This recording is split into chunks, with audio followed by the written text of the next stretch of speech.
जिंदगी जो ग्रोह है ना जिनका जन्म दंड का, ये कुफर से भी और मुनाफिकत से ही बनता है कि इस तरह सब दीन की इस्तेमाल करते हैं, कुरान को मानते हैं, रसूलुल्लाह को मानने का इज़हार करते हैं, दूसरे मुसलमानों से बढ़कर दीन के आशिक बनते हैं,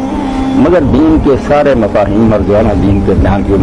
बातें सबको बदल देते हैं, उनको ऐसे रंग में पेश करते हैं कि लफ्ज़ वही रहते हैं, दीन का मफ़हूम बिल्कुल बदल कर रहे। ये जिंदगी कहलाते हैं। जिंदगी की तौबा कबूल नहीं, वो अगर तौबा भी करे ना इस्लामी अदालत के सामने नहीं, क्योंकि वो पहले अंदर से बेईमान है, ज़ाहिर से इस्लामी इस तरह इस्तेमाल करके धोखा, ये तंबीह कहलाता है, फरेब देना।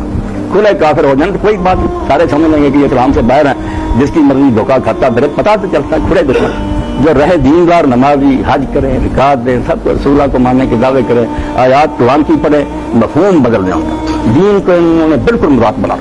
ये जिंदगी लोग के अल्फाज कुरान के मफहूम उनका ऐसा बदलते हैं, आप हैरान होकर तफसीर पढ़कर सोचेंगे यार कुरान का बयान हो, ये क्या बात है कि अभी वो गरीब है उन्होंने तफसीरें शुरू कर दी। तो जिंदगी के बारे में यही बात है कि अगर वो तौबा भी करे ना तो अल्लाह जो है शायद कबूल हो जाए, अगर वो दिल से बात आए, दुनिया में अदालत उसको कबूल नहीं करे, वो तो पहले ही फरेब दे रहा, उसने तौबा क्या करना। तो जिंदगी के लोग जो है सबसे खतरनाक खुद काफिर ईसाई नहीं आए हैं, जो हम उनके बारे में इतने सख्त नहीं है, हम तो अलग फरेब नहीं देते। ये मुस्लिम बनते हैं, बिल्कुल सब कुछ राम वाला करते हैं और दीन का बिल्कुल सत्यानाश करते हैं। इन जनादीक के बारे में अल-महदी अब्बासी खलीफा ने इसीलिए आरिफ और जनाद का, उस जमाना में जिसे पढ़े लिखे लोग इस्लाम में घुसे हुए थे, दीन को तबाह कर कमेटियां बनाई शहरों में, एक एक को ढूंढ कर कत्ल किया।